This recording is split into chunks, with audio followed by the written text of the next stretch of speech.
E essa é a pergunta para a nossa reflexão dessa noite. Sábio ou insensato? Será que você é alguém sábio ou alguém insensato?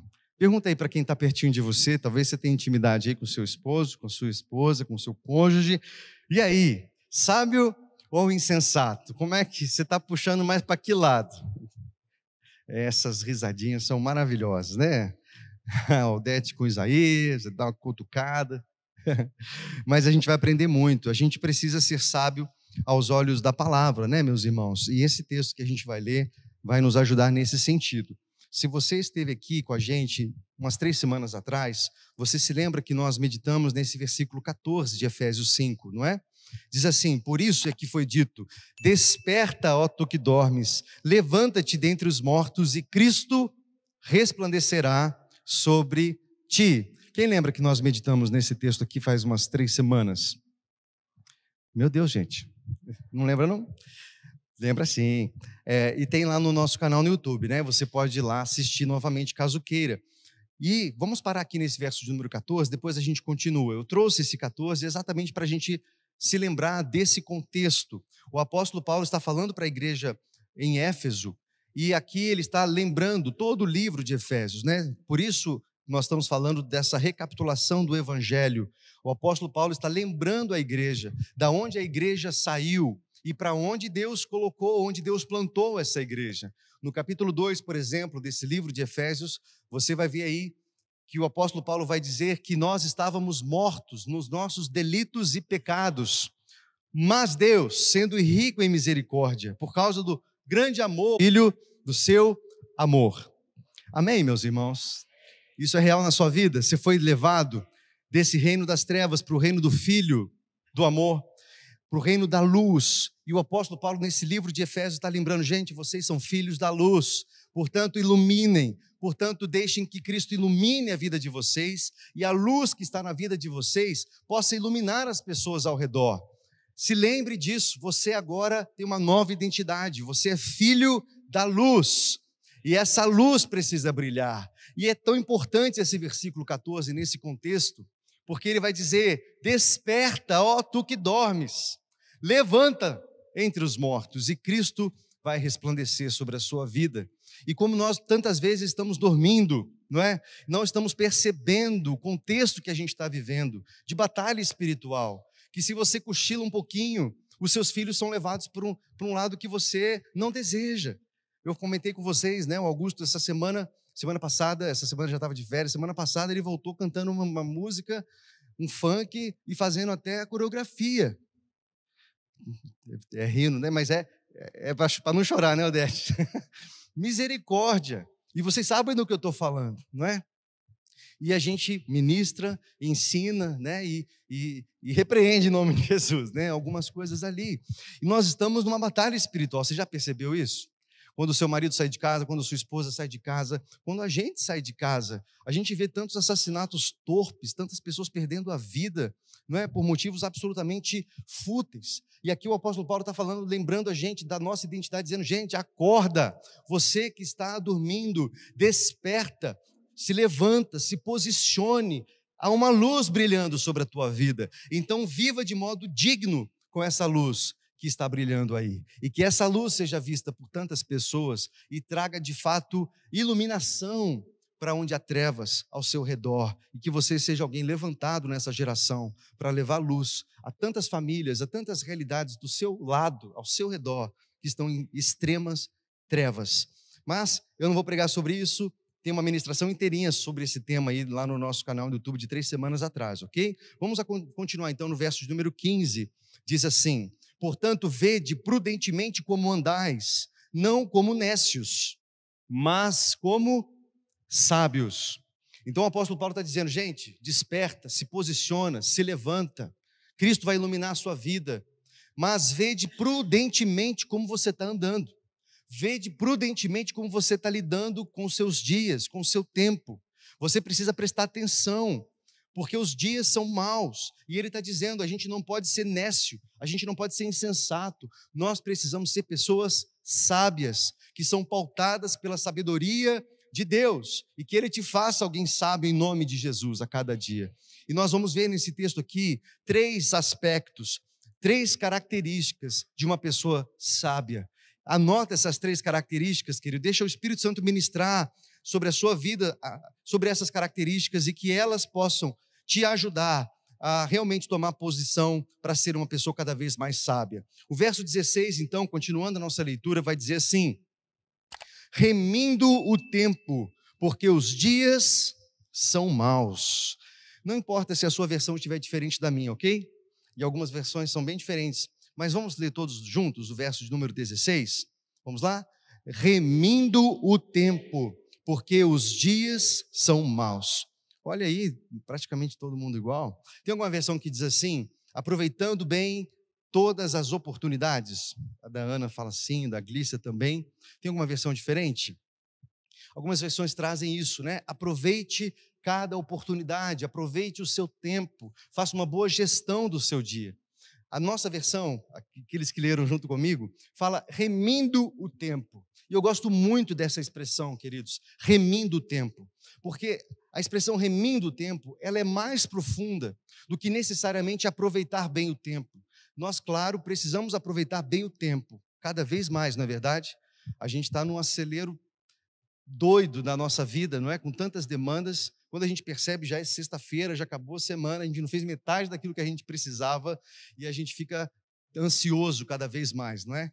A ansiedade, o mal do século, e a gente percebe como o nosso coração começa a palpitar quando a gente vê as horas passarem e o tempo vai embora e a gente não conseguiu resolver aquilo que a gente precisava resolver. Então, aqui a orientação é, para sermos uma pessoa sábia, nós precisamos remir o tempo.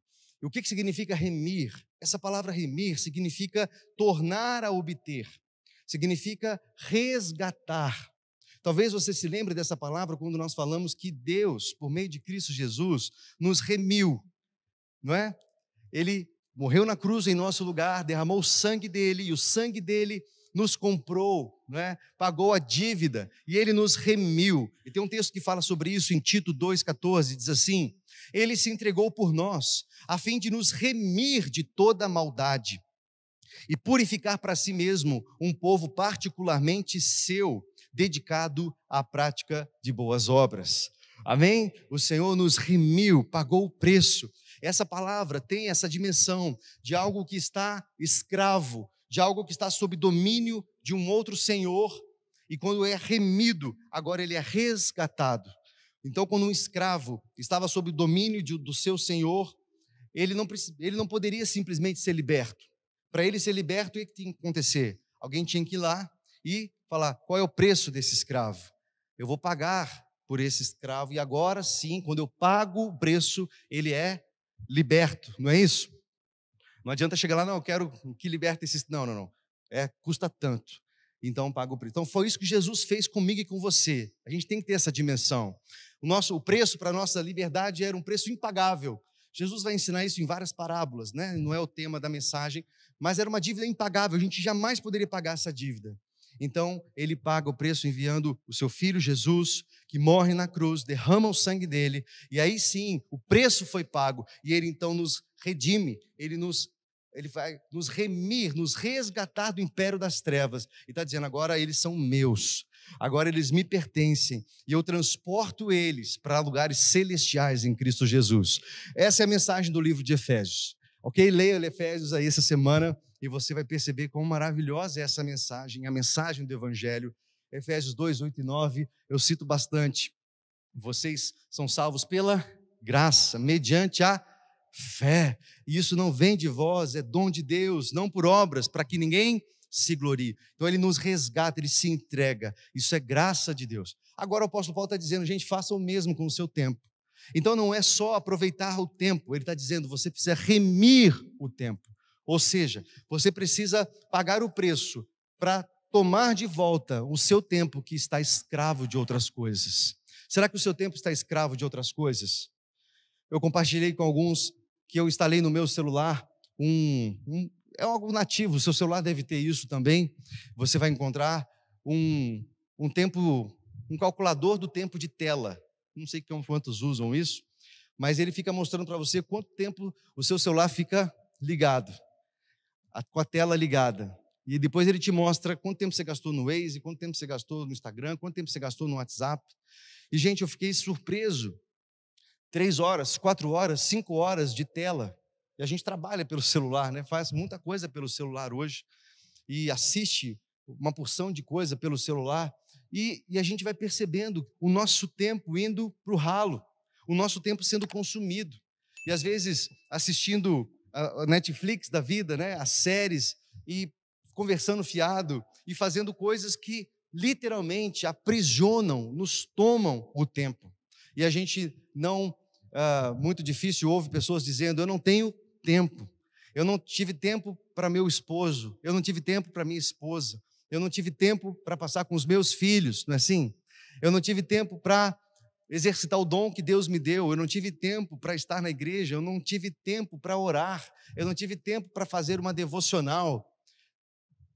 Você já ouviu algo assim? Já falou algo assim? E quando vê o dia já foi. E algo está tomando o nosso tempo. Há uma pauta que não era comum se a gente for pegar gerações passadas, né, que viviam um estilo de vida mais simples. Agora a gente está 1 emprego, 2 empregos e hora extra, e a gente quer manter um padrão de vida, não é verdade? Temos algumas ambições, e isso não é ruim em si. É ruim quando começa a tomar um espaço da nossa vida que não deveria, e aí a gente entra em dívida, o cartão começa a vir mais alto, a fatura começa a vir mais alta, a gente extrapolou, a gente não fez bem as contas porque a gente queria determinadas coisas e parcelou, e aquilo virou uma bola de neve, e agora a gente precisa trabalhar mais para poder pagar esse cartão que veio mais alto, e agora os juros estão comendo também, eu preciso arrumar um outro emprego, eu preciso fazer uma hora extra, e quando você vê, os seus dias estão literalmente nisso. Quem já teve hamster em casa? Eu já tive hamster, inclusive preciso passar por um processo de cura interior. A minha irmã tinha um gato que comia meus hamsters. E eu comprava os hamsters e o gato comia. Era uma loucura. Mas eu vou ser curado disso ainda, amém, queridos? Mas a gente tinha um hamster ali no aquário, era de vidro, a serragem no fundo e tal, e tinha aquela rodinha. E o hamster ficava se exercitando ali, né? E ficava rodando. E esse era o passatempo dele, né? Ficar rodando ali. Ele ficava o dia inteiro ali, rodando. E é doido porque representa muito a nossa vida, né? Tantas vezes. A gente rodando. Percebe que não saímos do lugar. Entra ano, sai ano, as mesmas dívidas, os mesmos dilemas. E a gente percebe que a gente trabalhou, pagou imposto, e pagou dívida, e pagou fatura, e pagou parcela, e comprou isso, e comprou aquilo, e está faltando mais coisa para comprar, e vai entrar 2023, 2024 e 2025, e a gente fica sempre nessa roda viva, né? Onde nós nos tornamos escravos. Então, o texto está dizendo: você quer ser sábio, meu irmão? Você precisa remir o tempo. Você precisa resgatar. E como nós vimos aqui, para resgatar é preciso pagar um preço. E esse é um ponto importante. Será que você está disposto a pagar o preço devido para resgatar esse tempo que está escravo, esse tempo que está perdido? Será que você está disposto a cortar na raiz, a de repente cortar um emprego? Você está realmente disponível a cortar algumas horas extras? Está disponível a cortar um padrão de vida um pouco mais alto? A cortar algumas regalias, talvez, para passar mais tempo com a sua esposa? Para investir no tempo com os seus filhos? Para cuidar da sua saúde? A gente nos microgrupos, né, vira e mexe, sempre vai para esse tema, né? Essa semana eu fui parar na nutricionista e percebi, fiz um exame lá de bioimpedância, o quanto de percentual de gordura eu tenho no corpo, não foi uma notícia muito boa, e eu preciso tomar vergonha, né? E me posicionar nessa área. E eu falo: eu não tenho tempo, estou muito corrido. E é interessante isso, né? Eu me lembro do bispo Adonias, que inclusive foi reeleito, viu, queridos, nesse concílio dessa semana. Ele agora é o presidente do colégio e continua bispo da nossa 5ª região pelo próximo mandato de 5 anos. Glória a Deus por isso. E ele, um tempo atrás, ele falava que ele, como bispo, viajava muito, não tinha muitos afazeres, muitas demandas, etc. e tal, e ele não se exercitava. Até um dia que ele teve um infarto. Ele literalmente quase morreu. Isso era 2013, mais ou menos, foi quando ele teve esse infarto. E ele ficou pertinho de bater as botas, o bispo Adonias. E a partir do período que ele se recuperou, fez as cirurgias devidas lá, todos os dias, o dia ainda escuro, ele levanta para fazer a caminhada dele. Então, muitas vezes, a gente fala que não tem tempo, não é? Até acontecer alguma coisa. Os pais que dizem que não tem tempo para os filhos, até o filho aparecer dependente químico, né? Aí começa a ter tempo para poder tratar o filho, não é? Quando não tem tempo para o casamento, até vir a separação, até vir uma treta muito grande. Aí, meu Deus, eu preciso investir mais tempo nisso. Então, não é questão de falta de tempo, é questão de falta de propósito, de prioridade. Tem um texto em Eclesiastes 3:1 que diz assim: tudo tem seu tempo determinado e há tempo para todo propósito debaixo do céu. Há tempo para todo propósito, queridos. E a gente tem que ser maduro para fazer uma reflexão, uma autoavaliação e perceber que a nossa vida não é simples. E Jesus ensinou uma vida simples. Se a gente for ler Mateus no capítulo 6, o que ele vai ensinar ali? Gente, não andem ansiosos por coisa alguma. O que a gente faz? Fica desesperado atrás de psicólogo, psiquiatra e tudo mais, de remédio, porque a palpitação está grande, eu não consigo dormir, eu não consigo parar a minha mente e tal. Gente, esse é o contexto, sim ou não? A gente vive nesse mundo. O que Jesus ensinou? Não andeis ansiosos por coisa alguma, porquanto façam conhecidas todas as suas petições diante do seu Deus com ações de graças. Não se preocupem com o dia de amanhã. Não se preocupem com o que vocês vão comer, com o que vocês vão vestir. Olhem para os lírios do campo. Olhem para as aves do céu. Eu cuido delas, eu não cuidaria de vocês? Não ajuntem para vocês tesouros na terra, onde a traça e a ferrugem corrói. Não fiquem atrás de bancar uma imagem. Não fiquem seduzidos pelo um estilo de vida, um lifestyle do Instagram ou das redes sociais. Viva uma vida simples. Eu cuido de você. Deseje coisas básicas, eu cuido de você no básico. Agora, o nosso problema é que a gente enche os olhos em padrões que não são para nós. E a gente, ao invés de aumentar o nosso nível de generosidade, a gente aumenta o nosso padrão de vida, que gera mais dívida e desconfortos na nossa relação com Deus e com o próximo. Então, Jesus está dizendo, tenha uma vida simples, para que você possa desfrutar do reino dele. E muitas vezes a gente não consegue desfrutar, queridos, porque a gente está ansioso, a gente está depressivo. Eu sei que há doenças, enfermidades que têm que ser tratadas seriamente, ok, queridos? Estou minimizando esses problemas. Eu só estou dizendo que isso é um fator resultante de um estilo de vida que o Senhor não propôs para nós. E a gente tem que ser sincero e reconhecer isso, que a gente está como esse ratinho, né? Na roda viva, correndo atrás do vento. Como Salomão diz, tudo é vaidade. Tem uma ilustração, e eu vou passar para o próximo tópico aqui, mas só para a gente encerrar esse primeiro aspecto de uma pessoa sábia, que é remir o tempo. Um professor que chega na sala de aula e diante dos seus alunos, ele coloca uma caixa de vidro e ele, em primeiro lugar, abre um saco com várias pedras grandes e coloca dentro daquele recipiente de vidro. E ele pergunta então para os alunos, pessoal, esse recipiente está cheio? E os alunos, sim, está cheio, tem muitas pedras aí dentro, está cheio. E então aquele professor, ele abre um outro saco com pedras menores, pedras pequenas, e ele começa a derramar sobre aquele recipiente, e aquelas pedras menores começam a entrar entre aquelas pedras maiores.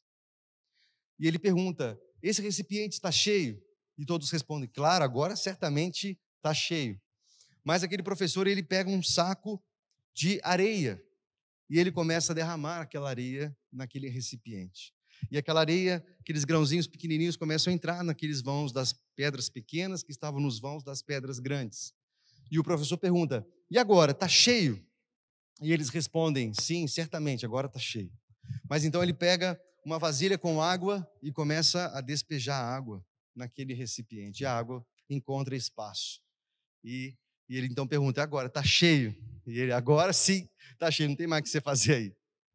E a conclusão é que, se ele fosse fazer o inverso, se primeiro ele colocasse a água, depois ele colocasse a areia, depois ele colocasse a pedra pequena, possivelmente já as pedras pequenas já não caberiam todas. E certamente as pedras maiores não caberiam naquele recipiente. Então só coube as pedras grandes, as pedras pequenas, a areia e a água por causa da ordem que elas foram colocadas. Na nossa vida, meus irmãos, é a mesma coisa. É uma questão de prioridades. Se nós invertermos as prioridades, começarmos fazendo as coisas que não são urgentes ou até mesmo importantes, ocupando a nossa vida com entretenimento mais do que deveríamos, nós vamos depois tentar colocar as pedras maiores, que é o casamento, o cônjuge, a família, os filhos, o lazer, o descanso, a saúde, e você vai pensar, não cabe, não dá. Você vai tentar colocar a sua vida com Deus, e Jesus vai dizer, buscar em primeiro lugar, se você sabe, fala comigo, buscar, pois, em primeiro lugar, vos serão acrescentadas. Se nós não colocarmos as pedras maiores primeiro, aquilo que realmente importa no nosso dia, nós não vamos priorizar o reino. E a gente sempre vai deixar para depois, não tenho tempo para servir a Deus, não tenho tempo para exercer os dons que Ele me deu, não tenho tempo para fazer aquilo que Ele me chamou, minha vida está muito corrida, a minha vida não é simples. E meus irmãos, algo que a gente tem aprendido é que nós não conseguimos viver o Evangelho, a proposta do discipulado, se nós não tivermos uma vida simples. Porque cada vez mais a gente tem aprendido que discipulado fala de relacionamento, um relacionamento com propósito. E se a gente não tem tempo para nos relacionar uns com os outros, nós jamais vamos viver discipulado. Se a gente não tem tempo para ser afiado com outras pessoas durante a semana, para passar tempo onde pessoas nos ajudam a crescer, olham áreas da nossa vida, se a nossa agenda não contempla esses espaços, meu irmão, desculpa, mas você não vai conseguir ser um discípulo de Jesus.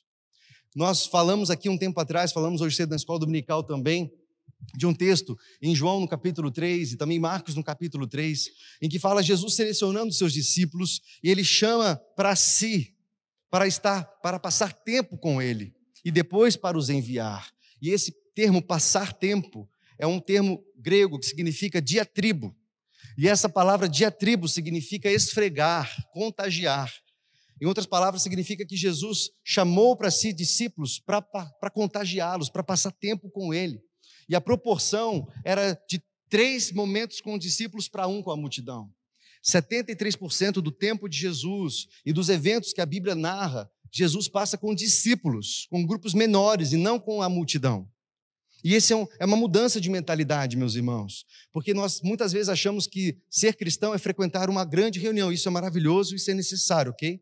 Mas discipulado fala de pequeno grupo, fala de ser afiado como alguém em encontros pessoais que fazem perguntas difíceis, que geram conflitos no nosso coração e geram mudanças a partir disso. Então, nós jamais vamos conseguir viver discipulado se a nossa vida não for simples, se a sua agenda estiver toda lotada, querido, se você não tiver tempo para nada. Então, será que você está disposto a pagar o preço para remir o tempo, para resgatar esse tempo que você já vendeu para o capitalismo selvagem, que quer até o último couro que você tem, não é? Os juros do banco, o consumismo, onde nós achamos que precisamos de coisas que lá no fundo você sabe que não precisa. Queremos impressionar pessoas que nem gostam de nós. Queremos comprar com dinheiro que a gente não tem ou acha que tem. Será que a gente está realmente disposto a reconhecer essas coisas, meus irmãos? E o próximo passo, para a gente acelerar um pouquinho, no verso 16, vamos lá? Por isso, não sejais insensatos, mas entendei qual seja a vontade do Senhor. Então, primeira coisa, meus irmãos, precisamos ver prudentemente como nós andamos. E ele vai dizer, remir o tempo, os dias são maus, toma cuidado, pague o preço e traga de volta aquilo que estão te roubando. E se a gente for ver a parábola do semeador, a semente que cai entre os espinhos é aquela semente que até frutifica, mas ela é sufocada, ela parece uma planta normal, mas ela não frutifica. E Jesus, na explicação da parábola, vai dizer que os espinhos representam a correria da vida, a sedução da vida, as preocupações da vida, a ansiedade da vida. Então, meus irmãos, essa é uma estratégia maligna, satânica, para fazer você parecer um crente, mas que não dá fruto, sufocado. Você canta músicas evangélicas, sabe até pregar e sabe até tocar. Isso é bom, queridos. Mas lá no fundo, há um caos no casamento, há um caos na vida, há um caos em todas as áreas. Precisa de um haja luz do Senhor, amém?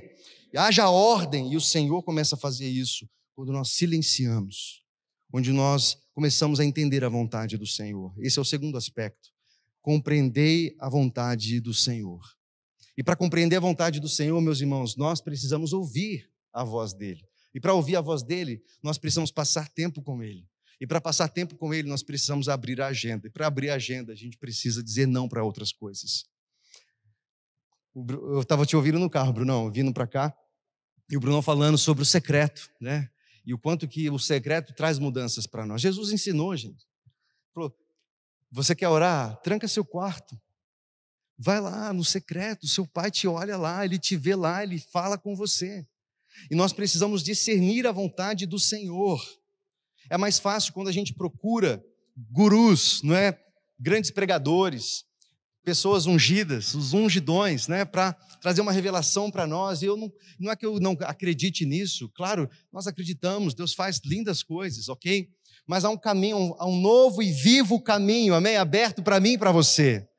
A sala do trono. Em Hebreus, o autor vai dizer, tenha intrepidez, tenha coragem para acessar esse lugar, onde você se relaciona com o Senhor, onde você não precisa de intermediários. Nós somos uma nação de sacerdócios, amém? De sacerdotes reais. Você não precisa de intermediários, você acessa esse lugar e pode ouvir o Senhor. E isso faz toda a diferença na nossa vida. Jesus, lá em Marcos 1,35, nós vamos ler que ele acordava cedo de manhã. Quando ainda estava escuro, ele saía para um lugar deserto e ali orava. Jesus, meus irmãos, se retirava cedinho para ouvir Deus. Quanto mais a gente. E Jesus dizia, eu não faço nada que o meu Pai não me mandou fazer. Tudo que eu faço é o que eu ouvi Ele fazendo. E qual é o nosso problema hoje? É que a gente tem a mania de chegar diante de Deus, e não para discernir a vontade dEle, mas para clamar com todas as nossas forças, que Deus discerna os nossos planos, não é? A gente muitas vezes não ora, Senhor, eu abro mão dos meus planos, eu quero me adequar aos teus sonhos, aos teus projetos. A gente ora, Senhor, eu já tomei as decisões, eu já comprei o que eu não devia comprar, eu já me relacionei com quem eu não deveria me relacionar, eu já fiz sociedade com quem eu não deveria fazer, eu já tomei decisões, mas Senhor, discerna os meus planos, por favor, pelo amor de Deus, e por favor me ajuda, me abençoa nos meus planos. Não é assim, gente? E a gente quer que Deus nos escute, que Ele abençoe aquilo que a gente está planejando. Ele está dizendo, é mais sábio nos render e dizer, Senhor, quais são os teus planos, qual é a sua vontade. Então no verso 17 ele diz, por isso, não sejam insensatos, mas entendei qual é a vontade do Senhor. Meu irmão, que você seja inspirado pelo testemunho aqui do Bruno e que você tenha o seu secreto e ali você ouça tudo que você precisa ouvir do seu Pai. Ele é o seu pastor, Ele cuida de você, Ele te guia a pastos verdejantes, Ele sacia você, Ele refrigera a sua alma, Ele te guia pelas veredas da justiça. Amém, meus irmãos? Ainda que você ande pelo vale da sombra da morte, você pode ficar tranquilo, não temer mal algum, porque Ele está com você. Ele é o seu pastor, Ele conduz as ovelhas.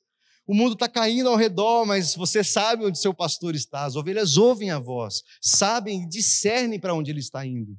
E, queridos, essa é a paz que o mundo não vai entender jamais. A paz de Deus que excede todo entendimento humano, que possa guardar o meu e o seu coração. Em João, no capítulo 2, nós vemos o primeiro milagre de Jesus. Jesus num casamento, lembram disso? E o vinho começa a acabar. E o pessoal começa a perceber que o vinho está acabando. Isso é interessante. Eles percebem antes do vinho acabar. E eles procuram Jesus. Jesus havia sido convidado para o casamento. Aleluia, que bom. Maravilhosa quem teve a ideia, né, de convidar Jesus para aquele casamento. E Jesus então dá uma ordem. Ele vê 6 talhas vazias. Imagina, um peso, né, danado. 6 talhas cabiam até 100 litros de água. Elas estavam vazias e Jesus manda encher de água. Algo que não fazia sentido nenhum. Jesus, não está faltando água, está faltando vinho. Está faltando vinho. E ele mandou encher de água. Então eles obedecem. E eles, ao obedecerem, começam a ver um milagre. E Deus restitui a alegria. O vinho aqui simboliza a alegria. Meus irmãos, na nossa vida, será que a alegria está acabando? Pensa assim, faz uma autorreflexão. Será que o vinho, a alegria do seu casamento está indo embora? Da sua profissão, talvez você é uma pessoa frustrada profissionalmente. Você não tem sabe, aquele desejo de acordar amanhã na segunda-feira e fazer o que você faz. E você faz por uma obrigação, porque tem que fazer, mas você sabe que não foi para isso que o Senhor te chamou, e você nunca vai se sentir completo. O vinho está acabando, a alegria está indo embora, talvez o ministério, por uma ofensa, por algo que não deveria ter acontecido, mas aconteceu, e isso parou você, e aquilo foi se esfriando, aquilo foi acabando. A gente precisa perceber a vontade do Senhor e recorrer àquele que pode resolver. E meus irmãos, nós precisamos, é isso que o apóstolo Paulo está falando, recorrer ao Senhor. Só que se prepare, porque você vai recorrer ao Senhor e tantas vezes Ele vai dar algumas ordens que não fazem sentido. Encha essas 6 talhas de água. Não faz sentido, Senhor. Reúna os peixinhos e os pãezinhos que vocês têm aí para a gente alimentar uma multidão. Não faz sentido, Senhor. Lança essa rede ao mar. Não faz sentido, Senhor. Já pesquei a noite inteira, não faz sentido. Começa a pedir as panelas vazias aí da vizinhança e começa a encher de azeite. Ah, Jesus, não faz sentido. O profeta, né? O profeta não faz sentido pegar a panela da vizinhança para encher de azeite. Mas quando há uma obediência ao milagre, quando o profeta Eliseu diz para Naamã, vai lá, mergulha 7 vezes no Jordão, não faz sentido. Que negócio que é esse de 7 vezes? Mas quando há obediência, querido, submissão, o milagre acontece. Então também não adianta a gente saber a vontade do Senhor e discernir a vontade do Senhor, se nós não estivermos dispostos a obedecer. O meu desejo, a minha oração é para que você esteja disposto a obedecer, amém, meu? Porque talvez Ele vai dizer, então vamos cortar esse relacionamento? Está na hora de dizer não para esse relacionamento? Mas não faz sentido, está tudo certo, essa pessoa é isso. Você está disposto a remir, a resgatar? Você está disposto a pedir demissão? Discernindo a vontade do Senhor. 2 vezes eu passei por isso na minha vida, na minha trajetória profissional. Pedindo demissão de um lugar onde outros olhavam e falavam, não, você é doido, cara. Por que você vai pedir demissão nesse momento, nesse contexto? Diante desse cenário, cara, não faz sentido nenhum. Mas quando a gente está sendo guiado pelo pastor e a gente consegue discernir a vontade dele, meu irmão, qualquer decisão difícil se torna uma decisão fácil, porque a gente está sendo guiado pelo pastor, amém, queridos? Então, que a gente seja pessoas sábias também, compreendendo a vontade do Senhor. E por último, um texto que você conhece bem, versículo de número 18, o apóstolo Paulo vai dizer assim, não vos embriagueis com vinho em que há contenda, mas enchei-vos do Espírito Santo, amém? Olha que maravilhoso, se nós queremos ser pessoas sábias, nós precisamos ser cheios todos os dias do Espírito Santo. Deixar que Ele nos tenha, deixar que Ele dirija as nossas vidas. E como é que isso se reflete na nossa prática diária? Acompanha comigo no verso 19, o apóstolo Paulo vai ensinar a gente, ele diz, falando entre vós com salmos e hinos. E depois no finalzinho do verso 19, ele diz, e com cânticos espirituais, cantando e salmodiando ao Senhor no vosso coração. Meus irmãos, nós precisamos ser encharcados de louvor, encharcados de adoração na nossa casa, durante o dia, no carro que você está dirigindo. O Andrezão aí, eu vi o seu Fernandinho, né, torando ali na frente da igreja hoje. Certamente assim nesse Uber, né? Amém? Tem um louvor mais baixo, né? Com certeza. Mas a gente precisa ser encharcado, mergulhado nessa atmosfera, meus irmãos, louvando ao Senhor. E hoje tem tantos cânticos, né, maravilhosos, louvores. Deixar seus filhos cantarem isso, colocar isso na parede da sua casa, versículos, que haja louvor, que haja adoração nos seus lábios. E isso é fruto de um coração cheio do Espírito Santo, que é fruto de alguém sábio, que está remindo o tempo, que está discernindo a vontade do Senhor. E no verso 20 ele vai dizer, dando sempre graças por tudo a nosso Deus e Pai, em nome do nosso Senhor Jesus Cristo. Essa aqui é uma prática maravilhosa, queridos, que tira de nós a murmuração, que tira de nós a reclamação, que tira de nós esse espírito pessimista, esse olhar pessimista, negativista, essa percepção e esse comportamento muda as nossas práticas. Gratidão, ações de graças, é fruto de um coração cheio do Espírito Santo. Eu quero que você se alegre comigo com esse salmo.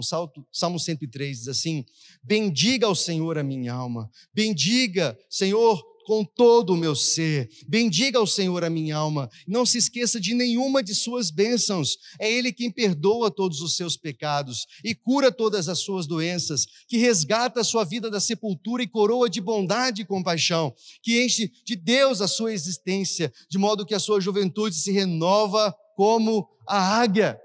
Meus irmãos, talvez aqui o salmista com a sua alma querendo praguejar, querendo reclamar, querendo olhar tantas coisas difíceis, o preço do combustível, é isso que está difícil, é isso que aconteceu, alguém me traiu, alguém fez isso que eu não gostei, alguém me ofendeu, e a nossa alma está cheia de amargura, cheia de ressentimento, pesada, e isso vai deixando a gente pelo caminho, e é como se o salmista estivesse dizendo para a alma dele. Você pode falar isso para a sua alma também?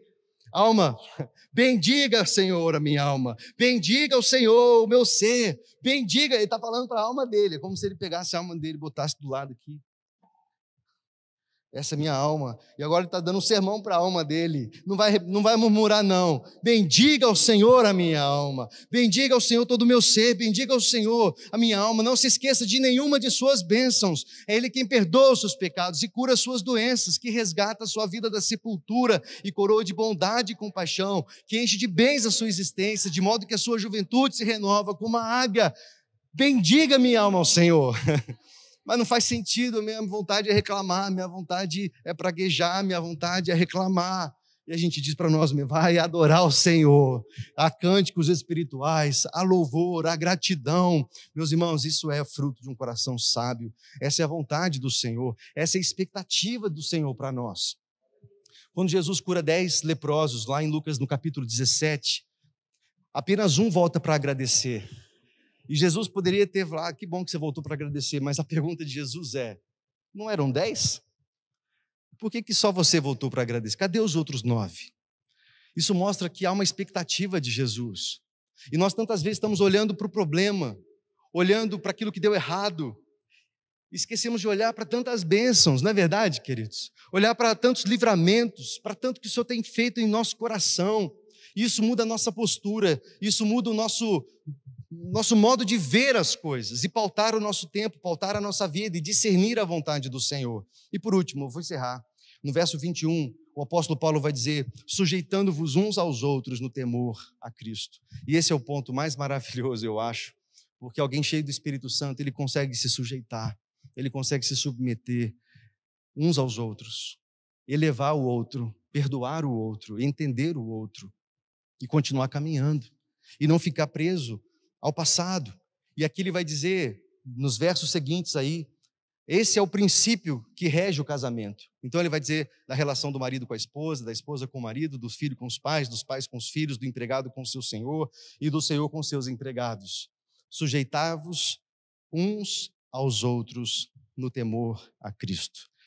Meus irmãos, tem tantos princípios, nesse texto aqui, por isso que eu amo esse livro de Efésios. Mas aqui a gente viu 3 princípios de uma pessoa sábia, que esses princípios possam definir a sua vida, querido irmão e irmã.